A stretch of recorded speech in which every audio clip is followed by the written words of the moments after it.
I mean, we're out there. We're not just sitting on our couch, looking at our phones, messing around with iPads, things like that. We're very hardworking people, and No, I you're think playing Xbox too. I don't have an Xbox. We have a Nintendo, I think, but I think we are a very resilient generation because someone mentioned falling into your career. I never intended to fall into anything. I knew this was going to be a hard sell to get into. I mean, when I work, a lot of historical societies have retired people because this is a fun thing to do, that when people retire, they want to be part of it. So it's not, something that's, wide open. It's tough to get in. And I knew going in, I was going to put in 10, 12-hour days just to try to get my foot in the door. Stay with us, Carol. We're going to have Dennis in University Heights join us now as well. Hi, Dennis. Mike, thank you for taking the call. I couldn't agree more with the last few comments. I agree with everyone what people said. I teach at a professional school, though, in the area, and my message to the students is reach for the stars, but know one thing, you're going to have to work hard for it. The Internet, all these devices and social media have made us truly independent entrepreneurs. And unless you take the entrepreneurial spirit, the comment that was just made, you have to have grit and resiliency. That's the true spirit of an entrepreneur. Talent and all that helps, no question. And with it, you could go a lot further. But boy, if you're not an entrepreneur in this world, you're lost. You got to admit that you got to recognize you got to work hard to get where you're at. Interesting, because a number of those surveys show that people of this generation are less entrepreneurial than people of other generations, more risk averse, mainly because of the economy that they grew into. So the very thing that you're talking about is necessary is one that, as a whole, is less popular in that generation. Yeah, well, I think. Go ahead, Carol. Okay. I think that everything is about expectations. And somehow we expected things to be easier. Well, they're not. And I think this generation has their challenge, just like our family's generation had the Depression or World War II. I think the economy has permanently changed. Things are not going to be easy ever again. And I think this generation, the winners of this generation, like this young man who says he wants to be in history and he works very hard, I agree that the resiliency and grit are going to be what separates the winners from the losers.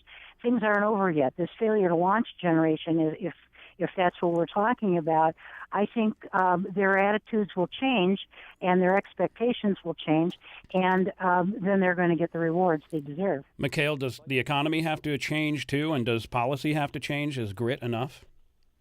Well, I think I'm asking. Let me just ask Mikhail that question and get him into the conversation. Well, I think grit is definitely a key component to it. I think a healing labor market is another essential component to it.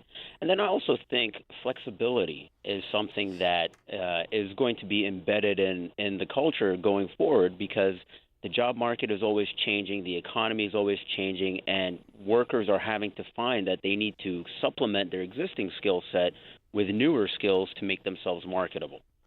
Mikhail Teshome, thanks so much for being with us for the program today. Appreciate your expertise. We'll have a link to your research on our website at wcpn.org/SOI. Thanks for being with us.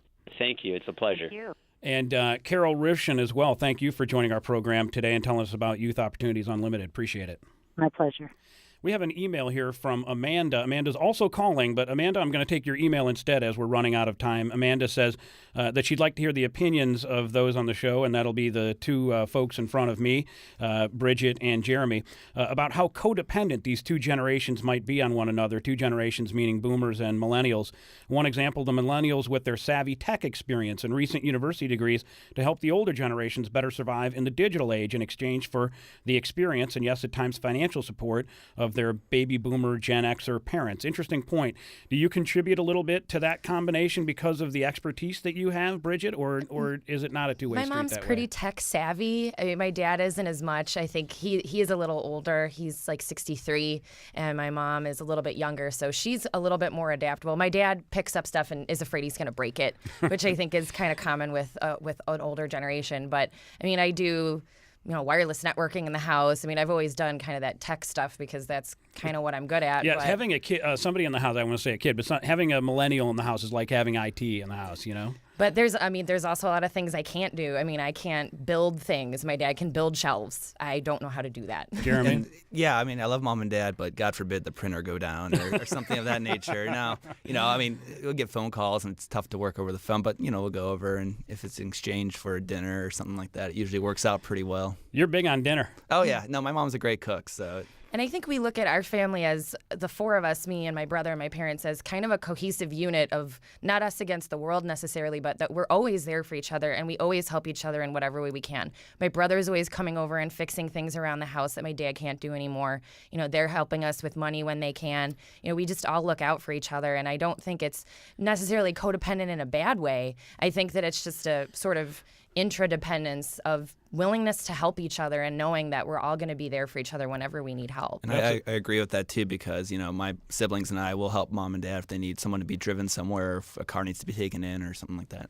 And that's an excellent way to end the program. In fact, it reminds me of the conversation we had in March, in which one of the points that was brought up, it's really the personalities of the people. If you guys are cool toward your parents and parents are cool back and it's a cohesive unit, this thing works. The problem comes when there's resentment on either side, and that needs to be worked through. But enough for this program today. Really appreciate the information and appreciate your participation. Bridget Gibbons, good luck with you in nuclear medicine, and I hope that career pans out for you. Me too. And Jeremy Fedor, appreciate you being in here, and I'm sure that we'll have another argument on Twitter sometime soon. Hopefully. Thank you for being here. And if you'd like to get the last word on today's show, go ahead and give us a call at 216-916-6397. If you're holding now, hang up the phone, call us at 916-NEWS, and leave your comment there. We'd love to hear what you have to say. Send us an email, news@wcpn.org.